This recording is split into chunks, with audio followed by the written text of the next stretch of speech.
ಮೊನ್ನೆ 28ನೇ ತಾರೀಕಿನ ದಿವಸ ಮದುವೆ ಸಮಾರಂಭಕ್ಕೆ ನಾನು ಹೋಗಿದ್ದೆ. ಮಹೇಶ್ವರಿ ಕಲ್ಯಾಣ ಮಂಟಪದಾಗ. ಆ ಮಹೇಶ್ವರಿ ಕಲ್ಯಾಣ ಮಂಟಪದಾಗ ಹೋಗ್ಬೇಕಾದ್ರೆ ಮದುವೆಯಲ್ಲಿ ಸಣ್ಣವರು ದೊಡ್ಡವರು ಎಲ್ಲರೂ ಇರ್ತಾರೆ. ಬರೀ ಸಣ್ಣವರು ಇರಬೇಕು ದೊಡ್ಡವರು ಇರಬೇಕಂತಕ್ಕಂಥ ಭಾವನೆ ಇರೋಂಗಿಲ್ಲ. ಆದರೆ ಆ ಮದುವೆ ಸಮಾರಂಭದಲ್ಲಿ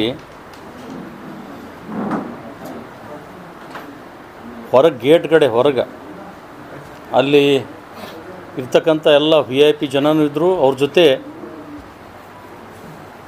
ವಿಜಯಪುರದ ವಿಧಾನ ಪರಿಷತ್ತಿನ ಸದಸ್ಯ ಸುನಿಲ್ ಗೌಡ ಅಲ್ಲಿ ಅವರ ಕಾಂಗ್ರೆಸ್ ಕಾರ್ಯಕರ್ತರ ಜೊತೆ ಮಾತನಾಡ್ಕೊತ ನಿಂತಿದ್ರು. ಆ ಮದುವೆ ಸಮಾರಂಭದಲ್ಲಿ ಅವ್ರು ನಿಂತಿದ್ದು ನೋಡಿ ನಾನು 10 ನಿಮಿಷ ನನ್ನ ಗಾಡಿಯಲ್ಲಿ ನಾನು ಕೂತಿದ್ದೆ. ನಾನು ಇಳಿದಿಲ್ಲ. ಆದರೆ ಅವತ್ತು ನನ್ನ ಜೊತೆ ಇರ್ತಕ್ಕಂಥವ್ರು ಎಲ್ಲರೂ ಹೋಗಿ ಹಿಂದಗಡೆ ಮುಂದಗಡೆ 2 ಕಡೆ ಟ್ರಾಫಿಕ್ ಜಾಮ್ ಆಗಿತ್ತು. ಆ ಟ್ರಾಫಿಕ್ ಜಾಮ್ ಆದಾಗ ಗೌಡ್ರೆ ಒಂದು ಸ್ವಲ್ಪ ಗಾಡಿ ಮುಂದೆ ತಗೋರಿ ಅಂಥೇಳಿ ಅವ್ರಿಗೆ ಹೋಗಿ ರಿಕ್ವೆಸ್ಟ್ ಮಾಡ್ಕೊಂಡಾಗ ಅವ್ರು ನಮ್ಮ ಹುಡುಗರಿಗೆ ಅವಾಜ್ ಶಬ್ದಗಳಿಂದ ಬೈದು, ನೀನೇನು ಪೊಲೀಸ್ ಇದೆಯಾ, ಏನೇನು ಸಬ್ ಇನ್ಸ್ಪೆಕ್ಟರ್ ಇದೆಯಾ, ಯಾಕೆ ಗಾಡಿ ತೆಗಿಬೇಕು ಅಂತ ಅವರು ಆವಾಜ್ ಹಾಕಿದರು. ಆದರೂ ಕೂಡ ನನ್ನ ಗಾಡಿಯಲ್ಲಿಂದ ನಾನು ಕೆಳಗೆ ಇಳಿಲಿಲ್ಲ. ಆದರೆ ಆ ಸಂದರ್ಭದಲ್ಲಿ ಮತ್ತೊಬ್ಬ ನಮ್ಮ ಹುಡುಗ ಹೋಗಿ ಗೌಡ್ರ ಒಂದು ಸ್ವಲ್ಪ ಮುಂದೆ ತಗೋರಿ ಅಂತಂದ್ರೆ ನಮ್ಮ ಹುಡುಗಗೆ ಆವಾಜ್ ಶಬ್ದಗಳಿಂದ ಬೈದರು. ಏನಪ್ಪ ಅಂದ್ರೆ ನಾನು ಗಾಡಿ ತೆಗಿಯಂಗಿಲ್ಲ, ನಾವು ಯಾರದೀವಿ ಗೊತ್ತೈತಿಲ್ಲ ನನಗೆ ಅಂಥೇಳಿ ಆವಾಜ್ ಹಾಕಿದರು. ಆವಾಗ ನಮ್ಮ ಹುಡುಗನಿಗೆ ಒಂದು ಧಮಕಿ ಕೊಡ್ತಾರೆ ಅವರು. ಏನಂತ, ನಿನ್ನ ನೋಡ್ಕೋತೀನಿ, ನಿಮ್ಮ ಗೌಡನೂ ನೋಡ್ಕೋತೀನಿ ಅಂಥೇಳಿ ಧಮಕಿ ಹಾಕ್ತಾರೆ. ಆವಾಗ ನಾನು ಗಾಡಿಯಲ್ಲಿ ಇಳಿದು ಕೆಳಗೆ ಬಂದು ಅವರ ಜೊತೆಯಲ್ಲಿರ್ತಕ್ಕಂಥ ವ್ಯಕ್ತಿಗೆ ನಾನು ಮಾತಾಡ್ಬೇಕಾದ್ರೆ ನಾನು ಹೇಳಿದೆ, ಏನಾಯ್ತಮ್ಮ ಅಂತ ಕೇಳಿದೆ ನಾನು. ಆವಾಗ ಅವ್ರ ಜೊತೆ ನಾನು ಮಾತಾಡೋಕ್ಕೆ ಅವಶ್ಯಕತೆನೇ ಇಲ್ಲ, ನನಗೆ ಮಾತಾಡಿಲ್ಲ ನಾನು. ಆದರೆ ಅವರು ನನಗೆ ಯಾವ ರೀತಿ ಮಾತಾಡ್ತಾರಪ್ಪ ಅಂದ್ರೆ ಕ್ವಶನ್ದಾಗ ನೀ ಏನು ಮಾಡ್ಕೊಳ್ಳೋದಿದೆಯೋ ಅಂತ ನನಗೆ ಅವರು ಆವಾಜ್ ಹಾಕಿದ್ರು. ನೋಡತ್ತಮ್ಮ, ನೀವು ವಿಧಾನ ಪರಿಷತ್ತಿನ ಸದಸ್ಯಾಗಿ ನಾನು ಮರ್ಯಾದೆ ಕೊಟ್ಟು ಮಾತಾಡತ್ತೀನಿ, ನೀನು ಮರ್ಯಾದೆ ಕೊಟ್ಟು ಒಂದು ಸ್ವಲ್ಪ ಮಾತಾಡೋದು ಕಲಿತಮ್ಮ ಅಂತ ಹೇಳಿದೆ ನಾನು. ಕ್ವಶನ್ದಾಗ ಮಾತಾಡೋದು ಬಳಕ. ಆದರೆ ನೀನು ನೋಡ್ಕೋತೀನಿ ಅಂತ ಹೇಳ್ದವನು. ನೀನು ನೋಡ್ಕೋತೀನಿ ಅಂದಾಗ ನಾನು ಎಲ್ಲಿ ನೋಡ್ಕೋತೀನಿ ಹೇಳಿಬಿಡು, ಅಲ್ಲೇ ಬರ್ತೀನಿ ಅಂತ ಹೇಳಿದೆ ನಾನು.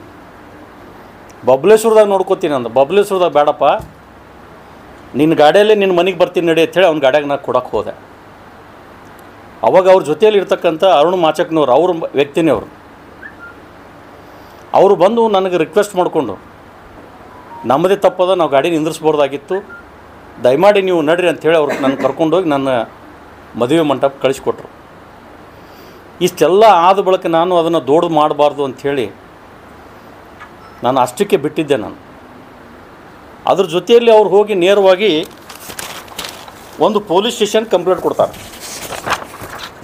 ಎಲ್ಲಿ? ಆದರ್ಶ್ ನಗರ ಪೊಲೀಸ್ ಸ್ಟೇಷನ್ದಾಗ ಕಂಪ್ಲೇಂಟ್ ಕೊಟ್ಟ ನಂತರ ಯಾವುದೂ ಸಂಬಂಧ ಇಲ್ಲ, ಜೀವದ ಬೆದರಿಕೆ ಹಾಕ್ಯಾರ ಅಂಥೇಳಿ ಕೊಟ್ಟರು. ಜೀವದ ಬೆದರಿಕೆ ಹಾಕಿದವರು ಸುನಿಲ್ ಗೌಡರು. ನನಗೆ ಜೀವದ ಬೆದರಿಕೆ ಹಾಕ್ಯಾರ ಅವ್ರ ಜೋಡಿ ಇದ್ದಂಥ ವ್ಯಕ್ತಿಗಳು ಅಂಥೇಳಿ ನನ್ನ ಮೇಲೆ ಫಿರ್ಯಾದಿ ಕೊಟ್ಟಿಲ್ಲ, ನಮ್ಮ ಇರ್ತಕ್ಕಂಥ ಹುಡುಗರ ಮೇಲೆ ಒಂದು ಫಿರ್ಯಾದಿ ಕೊಟ್ಟಾರ. ಆದರೆ ಇಷ್ಟೆಲ್ಲ ಆದ ಬಳಿಕ ಅದು ಎನ್ಕ್ವೈರಿ ಆಗಲಿ, ಅದನ್ನು ತನಿಖೆ ಆಗಲಿ, ಅಲ್ಲಿ CC ಫುಟೇಜು ಇರ್ತದೆ, ಅದನ್ನು ತೆಗೆದು ನೋಡಲಿ ಅಂಥೇಳಿ ನಾನು ಅಷ್ಟಕ್ಕೆ ನಾನು ಬಿಟ್ಟಿದ್ದೆ. ಇದು ಆದ ನಂತರ FIR ಆದ ನಂತರ ನಾನು ಒಂದು ಕೂಡ ಪೊಲೀಸ್ ಸ್ಟೇಷನ್ ಕಂಪ್ಲೇಂಟ್ ಕೊಡಬೇಕು ನಮ್ಮ ಹುಡುಗರು ಅಂಥೇಳಿ ಹೋಗಿದ್ದರು. ಆದರೆ ಆವಾಗ ಸಂಬಂಧಪಟ್ಟ ಅಧಿಕಾರಿಗಳು ತಪ್ಪು ಯಾರದೇ ಇರಲಿ, ಅದು ತಪ್ಪು ಆಗಿದ್ದಂತರೂ ನಿಜ, ಅದನ್ನು ದೊಡ್ಡದು ಮಾಡೋದು ಬೇಡ ಅಂಥೇಳಿ ತಿಳುವಳಿಕೆ ಹೇಳಿದ ನಂತರ ನಾವು ಬಿಟ್ಟೆವು. ಆದರೆ ಇಷ್ಟು ಆದ ನಂತರ ನನಗೆ ಒಂದು ಪತ್ರಿಕೆಯಲ್ಲಿ ನನ್ನ ಫೋಟೋ ಹಾಕಿ MLC ಸುನಿಲ್ ಗೌಡರಿಗೆ ಜೀವದ ಬೆದರಿಕೆ ಅಂಥೇಳಿ ಪತ್ರಿಕೆಯಲ್ಲಿ ಬಂದ ನಂತರ ನಾನು ಪತ್ರಿಕಾಗೋಷ್ಠಿ ಮಾಡ್ತಕ್ಕಂಥ ಉದ್ದೇಶ ಬಂತು. ಪತ್ರಿಕೆಯಲ್ಲಿ ಇದಕ್ಕೇನು ಸಂಬಂಧ ಇಲ್ಲ, ನನಗೆ ಅದಕ್ಕೆ ಏನೂ ಸಂಬಂಧ ಇಲ್ಲ. ನಾನು ಜೀವದ ಬೆದರಿಕೆ ಹಾಕಿದವನೂ ಅಲ್ಲ. ಈ ಪತ್ರಿಕೆಯಲ್ಲಿ ನಾನು ಫೋಟೋ ಪ್ರಕಟಣೆ ಆದ ನಂತರ ಪತ್ರಿಕೆ ಹೇಳಿಕೆ ಕೊಡ್ತಕ್ಕಂಥದ್ದು ಅವಶ್ಯಕತೆ ನನಗೆ ಇವತ್ತು. ಜೀವದ ಬೆದರಿಕೆ ಅವರು ನಮಗೆ ಹಾಕ್ಯಾರ, ನಾವು ಅವ್ರಿಗೆ ಹಾಕಿಲ್ಲ. ಇದು ಸುಳ್ಳು ಅಪಪ್ರಚಾರ ಮಾಡ್ಕೋತ ಇಲ್ಲಿ ಕಳೆದ 2023 ಚುನಾವಣೆಯಿಂದ ಇವತ್ತು ನಾನು ಇಲ್ಲಿವರೆಗೆ ಬಹಿರಂಗವಾಗಿ ಹೇಳಬಾರ್ದಂತ ನಾನು ಬಿಟ್ಟಿದ್ದೆ. ಚುನಾವಣೆ ಒಳಗೆ ನನ್ನ ಮಗನ ಮೇಲೆ ಹಲ್ಲೆ ಮಾಡೋದು, ನನ್ನ ಮಗನ ಮೇಲೆ ಹಲ್ಲೆ ಮಾಡಿದ್ರು, ನನ್ನ ಮೇಲೆ ಹಲ್ಲೆ ಆಯಿತು. ಜನರಿಗೆ ಒಂದು ತಪ್ಪು ಸಂದೇಶ ಕೊಡೋಕ್ಕೆ ಪ್ರಯತ್ನ ಮಾಡಿದ್ರು. ನಾ ಪತ್ರಿಕಾಗೋಷ್ಠಿಯನ್ನು ಕರೆದಿದ್ದೆ. ಆವಾಗ ಚುನಾವಣೆ ನೀತಿ ಸಂಹಿತೆ ಅದ ಮಾಡಬೇಡ ಅಂಥೇಳಿ ಭಾಳ ಜನ ರಿಕ್ವೆಸ್ಟ್ ಮಾಡಿಕೊಂಡ್ರು. ತಾವು ಎಲ್ಲರೂ ಬಂದಿದ್ರಿ. ಆದರೆ ನನಗೆ ಒಂದು ತಿಳಿಲಾರ್ದಂಗೆ ಆಗ್ಯದ. ಇವತ್ತು ನನ್ನ ಮಗನ ಮೇಲೆ ಸುಳ್ಳು ಆರೋಪ ಮಾಡಿದ್ರು. ಯಾವುದೋ ಒಂದು ವಿಡಿಯೋ ಕ್ಲಿಪ್ ತಗೊಂಡು ಆ ವಿಡಿಯೋ ಕ್ಲಿಪ್ನಲ್ಲಿ ಯಾವುದೂ ಸಂಬಂಧ ಇಲ್ಲ, ಅದನ್ನು ತೊಗೊಂಡೋಗಿ ನನ್ನ ಮಗನ ಮೇಲೆ ಪೊಲೀಸರ ಕಡೆಯಿಂದ ಅದನ್ನು ಯಾರು ಬಸವರಾಜ್ ಅಂಥೇಳಿ PSI ಗಾಂಧಿ ಚೌಕ್ಲಿಂದ ಒಂದು ಕೇಸ್ ಮಾಡಿದ್ರು. ಬಸನಗೌಡ ನೆರ್ಲೆ ಅಂಥೇಳಿ ಪೊಲೀಸ್ ಸಬ್ ಇನ್ಸ್ಪೆಕ್ಟರ್ ಕಡೆಯಿಂದ ಏನು ಮೊಬೈಲ್ನಲ್ಲಿ ನೋಡಿ, ಅದು ನೋಡಿ ಆದ ನಂತರ ನಾವು ಪೊಲೀಸ್ ಇಲಾಖೆ ಈ ಚುನಾವಣೆ ಆದ ನಂತರ ಸಂಬಂಧಪಟ್ಟ ಅಧಿಕಾರಿಗಳಿಗೆ ನಾನು ಭೇಟಿ ಆದೆ. ಇದ್ರಾಗೇನು ಸಾಕ್ಷಿ ಪುರಾವೆಗಳನ್ನು ಅದಾವನ್ನ ನೀವು ಕೊಡಿ ಅಂತ ಹೇಳಿ.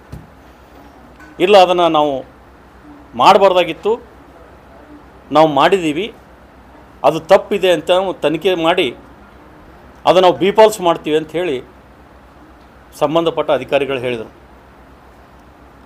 ಅದು ಆದ ನಂತರ ನಾನು ರಿಕ್ವೆಸ್ಟ್ ಮಾಡಿಕೊಂಡು ಬಳಕ ಅವಾಗೇನು ಮಾಡಿದ್ರು, ಪೊಲೀಸ್ ಕಂಪ್ಲೇಂಟ್ ಮಾಡಿದವರು ಪೊಲೀಸರು.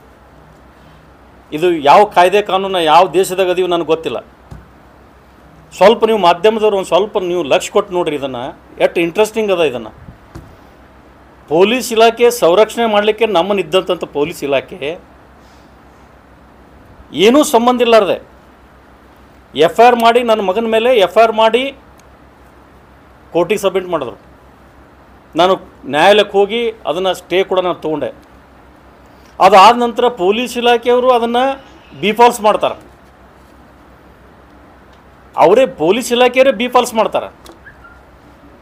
ಅದನ್ನು ಬಿಫಾಲ್ಸ್ ಮಾಡಿ ಮತ್ತೆ ನಾನು ಉಸ್ತುವಾರಿ ಮಂತ್ರಿ ಇದ್ದೀನಿ, ಅದನ್ನು ಹೊಳ್ಳಿ ರಿವೋಕ್ ಮಾಡ್ಬೇಕಾದ್ರೆ ಅಂಥೇಳಿ ಮತ್ತೆ ಅದನ್ನು ರೀಓಪನ್ ಮಾಡೋಕ್ಕೆ ಅಪ್ಲಿಕೇಶನ್ ಕೊಡ್ತಾರೆ. ಇದು ಯಾವ ಕಾಯ್ದೆ ಕಾನೂನು? ಇದು FIR ಮಾಡೋರು ಅವರೇ, ಬಿಫಾಲ್ಸ್ ಮಾಡೋರು ಅವರೇ.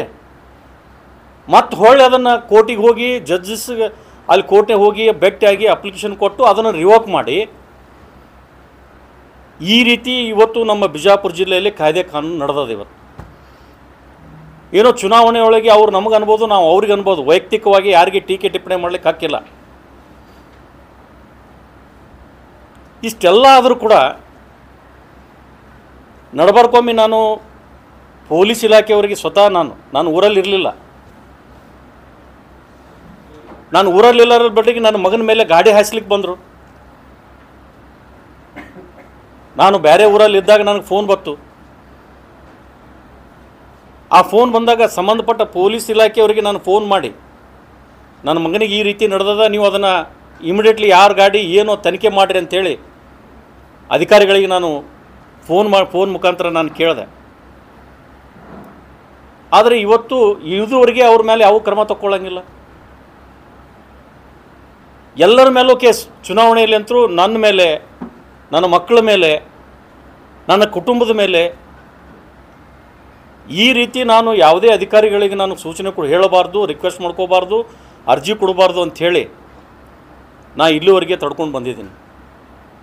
ನಾ ಮಾಧ್ಯಮದವ್ರಿಗೆ ಇಷ್ಟೇ ನಾನು ವಿನಂತಿ ಮಾಡ್ಕೋತೀನಿ. ಇದು ಏನಾಗ್ಯದ ಅಂದ್ರೆ ಗುಂಡಾಗಿರಿ ನಡೆದು ಬಿಟ್ಟದ ಇದು ಬಿಜಾಪುರನಾಗ. ವಿಶೇಷವಾಗಿ ಬಬಲೇಶ್ವರ ವಿಧಾನಸಭಾ ಕ್ಷೇತ್ರದಾಗ ನಾವು ಯಾರೂ ತಿರುಗಾಡಬಾರ್ದು. ಸರ್ವಾಧಿಕಾರಿ ಅಧಿಕಾರ ನಡೆದದ ಇವತ್ತು. ನಾನು ಇಷ್ಟೇ ಹೇಳಲಿಕ್ಕೆ ನಾನು ಬಯಸ್ತೀನಿ ನೇರವಾಗಿ, ಜಿಲ್ಲಾ ಅಧಿಕಾರಿಗಳು, ಜಿಲ್ಲಾ ವರಿಷ್ಠಾಧಿಕಾರಿಗಳಿಗೆ ನಾಳೆ ನಾವು ಏನಾದರೂ ನನ್ನ ಕುಟುಂಬದವರು ಏನಾದರೂ ಅವ್ರು ಎಡವಿ ಬಿದ್ದರು, ಎಡವಿ ಏನಾದರೂ ಆಘಾತ ಆಯ್ತಂದರೆ ಕಾರಣೀಭೂತರು ಅವರೇ ಆಗ್ತಾರೆ. ಇದು ನೇರವಾಗಿ ನಾನು ಇವತ್ತು ನಾನು ಹೇಳಿಕೆ ನಾನು ಬಯಸ್ತೀನಿ. ದಬ್ಬಾಳಿಕೆ, ಈ ರೀತಿ ಗುಂಡಾಗಿರಿ ಇದನ್ನು ಮಾಡೋದನ್ನು ಸಹಿಸ್ಕೊಂಡು ಇಲ್ಲಿವರೆಗೆ ನಾವು 1 ವರ್ಷ ಸುಮ್ಮ ಕೂತಿದ್ದೀನಿ. ನಾನು ಇಷ್ಟೆಲ್ಲ ಆದ ಬಳಿಕ ಅಧಿಕಾರ ದುರುಪಯೋಗ ಹೆಂಗೆ ಮಾಡ್ಕೋತಾರತ್ತಂದ್ರೆ, ಅವರು ಅಧಿಕಾರ ಎದಕ್ಕೆ ಬೇಕಾಗ್ಯದತ್ತಂದ್ರೆ ಅವ್ರಿಗೆ ಸಾರ್ವಜನಿಕ ಕೆಲಸ ಮಾಡಲಿಕ್ಕೆ ಅಧಿಕಾರ ಬೇಕಾಗಿಲ್ಲ. ಅವ್ರಿಗೆ ಅಧಿಕಾರ ಎದಕ್ಕೆ ಬೇಕಾಗ್ಯದಪ್ಪ ಅಂದ್ರೆ ಗುಂಡಾಗಿರಿ ಮಾಡಲಿಕ್ಕೆ. ಎಷ್ಟು ಜನ ರೌಡಿ ಶೀಟರ್ಸ್ ಅದಾರ, ಎಲ್ಲರನ್ನ ಅವ್ರ ಜೊತೆ ಕರ್ಕೊಂಡು ತಿರುಗಾಡ್ತಾರೆ. ಯಾವ ಅಧಿಕಾರಿಗಳು ಏನೂ ಮಾಡಕ್ಕೆ ತಯಾರಿಲ್ಲ. ಗುಂಡಾಗಿರಿಗಳ ತಂದು ದಬ್ಬಳಿಕೆ ಹಾಕ್ಲಿಕ್ಕೆ ಪ್ರಯತ್ನ ಮಾಡ್ತಾರೆ. ಅದಕ್ಕೆ ನಾನು ನೇರವಾಗಿ ಇವತ್ತು ಜಿಲ್ಲೆಯ ಅಧಿಕಾರಿಗಳಿಗೆ ನಾನು ಹೇಳಿಕೆ ನಾನು ಬಯಸ್ತೀನಿ, ಈ ಮುಂದಿನ ದಿನಮಾನಗಳಲ್ಲಿ ಏನಾದರೂ ಎಡವಿ ಬಿದ್ದರೆ, ನಮಗೇನಾದರೂ ಆಘಾತ ಆದರೆ ಅದಕ್ಕೆ ಕಾರಣೀಭೂತರು ಯಾರಪ್ಪ ಅಂತಂದ್ರೆ ಇವರೇ ಇಬ್ಬರು ಅಣ್ಣ ತಮ್ಮ ಆಗ್ತಾರೆ. ಇದನ್ನು ನಾನು ಹೇಳಿಕೆ ನಾನು ಬಯಸ್ತೀನಿ. ದಯಮಾಡಿ ಇಂಥ ಸಣ್ಣತನಕ್ಕೆ ನಮ್ಮ ಮನೆತನದಿಂದ ನಾವು ಯಾರೂ ಇಳಿದೂ ಇಲ್ಲ. ಗುಂಡಾಗಿರಿ ಅಂಥೇಳಿ ನಮ್ಮ ಚುನಾವಣೆಯಲ್ಲಿ ಹೆಸರು ದುಬ್ಬಳಕೆ ಮಾಡಿಕೊಂಡ್ರು. ಆದ್ರೆ ಗುಂಡಾಗಿರಿ ಯಾರು ಮಾಡ್ತಾರೆ ಅಂದ್ರೆ ಇಡೀ ಬಬಲೇಶ್ವರ ವಿಧಾನಸಭಾ ಕ್ಷೇತ್ರದಾಗೆ ನನಗೆ 80,000 ಮತಗಳನ್ನು ಹಾಕಿದ್ದಾರೆ. ಇವತ್ತು 80,000 ಮತ, ಇವತ್ತು 35-40,000 ಮತಗಳ ಹಾಕೊಂಡವ್ರು ಇವತ್ತು ಶಾಸಕರು ಆಗ್ಯಾರ, ಮಂತ್ರಿಗಳೂ ಆಗ್ಯಾರ. ನಾನು 4 ಸಲ ಚುನಾವಣೆಯಲ್ಲಿ ಸೋತರೂ ಕೂಡ ನಾನು ಸೋತಿಲ್ಲ. ನಾನು ಬಬಲೇಶ್ವರ ವಿಧಾನಸಭಾ ಕ್ಷೇತ್ರ ಜನ ನನ್ನನ್ನು ಎತ್ತಿ ಹಿಡಿದಾರೆ. ಆ ಜನದ ಸಲುವಾಗಿ ನನ್ನ ಪ್ರಾಣ ಆದರೂ ಮುಡುಪಿಡಕ್ಕೆ ನಾನು ತಯಾರಿದ್ದೀನಿ. ದಯಮಾಡಿ ಇವತ್ತು ನಿಮ್ಮೆಲ್ಲ ಮಾಧ್ಯಮದವರಿಗೆ ನಾನು ವಿನಂತಿ ಮಾಡ್ಕೋತೀನಿ, ಇದನ್ನು ಜಿಲ್ಲೆಯಲ್ಲಿರ್ತಕ್ಕಂಥ ಎಲ್ಲ ಅಧಿಕಾರಿಗಳು ಇದನ್ನು ಗಮನದಲ್ಲಿ ಇಟ್ಕೊಂಡು ಇನ್ನು ಮುಂದೆ ಏನಾದರೂ ಕಾರಣೀಭೂತ ಏನಾದರೂ ನಮ್ಮ ಮನೆತನಕ್ಕೆ ನನ್ನ ಕುಟುಂಬದ ಮೇಲೆ ಆದರೆ ಅವರೇ ಕಾರಣರು ಅಂಥೇಳಿ ನಾನು ಇವತ್ತು ಹೇಳಿಕ್ಕೆ ನಾನು ಬಯಸ್ತೀನಿ. ನಾನು ಕೊಟ್ಟ ಅಪ್ಲಿಕೇಶನ್ ನಮ್ಮವರು ಕೊಟ್ಟಿದ್ರು. ಇದೇನು ಕೇಸ್ನಲ್ಲಿ ಇದು ನಮಗೆಲ್ಲ ಸತ್ಯಾಂಶ ಗೊತ್ತದ, ಇದನ್ನು ಮಾಡೋದು ಬೇಡ ಅಂಥೇಳಿ ರಿಕ್ವೆಸ್ಟ್ ಮಾಡ್ಕೊಂಡು ನಾವು ಒಬ್ಬ ಅಧಿಕಾರಿಗಳಿಗೆ ನಾವು ಮಾನ್ಯತೆ ಕೊಟ್ಟು ನಾವು ಹಿಂಸರ್ದೀವಿ. ಅದನ್ನು ನಾವು ಕ್ರಮ ತಕ್ಕೋತೀವಿ. ನೀವು ಒಂದು ಸ್ವಲ್ಪ ಶಾಂತ ರೀತಿಯಿಂದ ಇರೋದು ನಮ್ಮ ಸಲಹೆ ಅಂತ ಹೇಳಿದ್ರು, ಅದಕ್ಕೆ ನಾನು ಸುಮ್ಕೋತೀನಿ ಇಟ್ಟೆ ಸರ್. ಮತ್ತು ಇದೇ ರೀತಿ ಆಯ್ತಪ್ಪ ಅಂದ್ರೆ ಅದು ಮುಂದಿನ ನಾ ಏನು ಮಾಡ್ತೀನಿ ಈಗ ಹೇಳಂಗಿಲ್ಲ, ಅದಕ್ಕೆ ಕಾದು ನೋಡ್ರಿ ಇಟ್ಟೆ. ಅಲ್ಲ, FIR ಮಾಡಲಿ, ಅದು FIR ಮಾಡಲಿ, ಅದು ತನಿಖೆ ಮಾಡ್ತೀನಿ ಅಂತ ಹೇಳ್ಯಾರು. ಮಾಡಲಿ, ಅವರು ಮಾಡಲಿಲ್ಲ ಅಂದ್ರೆ ಕೋರ್ಟ್ ಇದೆ. ಇವ್ರು ಪೊಲೀಸ್ ಇಲಾಖೆಯವ್ರು ತೊಗೊಳ್ಳಿಲ್ಲ ಅಂದ್ರೆ ಕೋರ್ಟಿಗೆ ಸಬ್ಮಿಟ್ ಮಾಡ್ತೀನಿ. ಕೋರ್ಟ್ ಇದೆಯಲ್ಲ, ನಾನು ರೆಡಿ ಇದೆ, ನನ್ನ ಪೇಪರ್ಸ್ ಎಲ್ಲ ರೆಡಿ ಅದಾವೆ, ನಾ ಇಟ್ಕೊಂಡೇ ಕೂತೀನಿ. ಮತ್ತು ಇದಕ್ಕೆ ಇನ್ನೊಂದು ಸ್ವಲ್ಪ ದಿವ್ಸ ಕಾದು ನೋಡ್ರಿ. ಇದಕ್ಕೆ ಉತ್ತರಗಳು ಭಾಳ ಅದಾವೆ ನನ್ನ ಹತ್ರ. ಅದನ್ನು ನಾನು ಮಾಡಬಾರ್ದತ್ತು ಬಿಟ್ಟೀನಿ, ಅದನ್ನು ಮಾಡ್ತೀನಿ. ನೋಡಿ, ಇದನ್ನು ಸುಳ್ಳು ಹೇಳಿಕ್ಕೆ ಅಲ್ಲಿ ಯಾರಿದ್ರು ಅಲ್ರಿ, ಅರುಣ್ ಮಾಚಕ್ನವ್ರು ಯಾರು ರೀ? ಅವ್ರ್ಯಾಕೆ ಬಂದು ನಾನು ರಿಕ್ವೆಸ್ಟ್ ಮಾಡಿಕೊಂಡು ನನ್ನ ಗಾಡಿಯಾಗ ಕೊಡ್ಸಿದ್ರು? ಅವ್ರ ಮಾತಿಗೆ ಹೋಗ್ಕೊಟ್ಟು ನಾನು ಬಂದಿಲ್ಲ. ಅರುಣ್ ಮಾಚಕ್ನವ್ರು ಅವ್ರು ಬಲಗಾಯಿ ಬಂಟ್ರು. ಅವ್ರ್ಯಾಕೆ ರಿಕ್ವೆಸ್ಟ್ ಮಾಡ್ಕೊಂಡ್ರು ನನಗೆ? ಸರ್, ನಮ್ಮದು ತಪ್ಪದ, ನೀವು ಬರ್ರಿ ಪ್ಲೀಸ್, ನನ್ನ ಮಾತು ಕೇಳ್ತಿರಲಿಲ್ಲ ಅಂತ ರಿಕ್ವೆಸ್ಟ್ ಮಾಡ್ಕೊಂಡು ನನ್ನ ಕಲ್ಯಾಣ ಮಂಟಪ ಕರ್ಕೊಂಡು ಹೋದರು. ಅವ್ರಿಗೆ ಗೊತ್ತಿದ್ದಿಲ್ಲ ಯಾರು ಧಮಕಿ ಹಾಕಿದ್ರು ಅಂದ.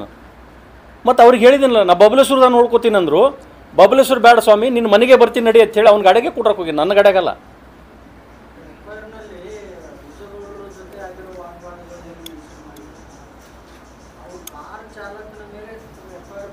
ನನ್ನ ಜೋಡಿ ಯಾರು ಮಾತಾಡ್ರೆ ಅಷ್ಟು ನಾನು ನಿಮಗೆ ಹೇಳೀನಿ.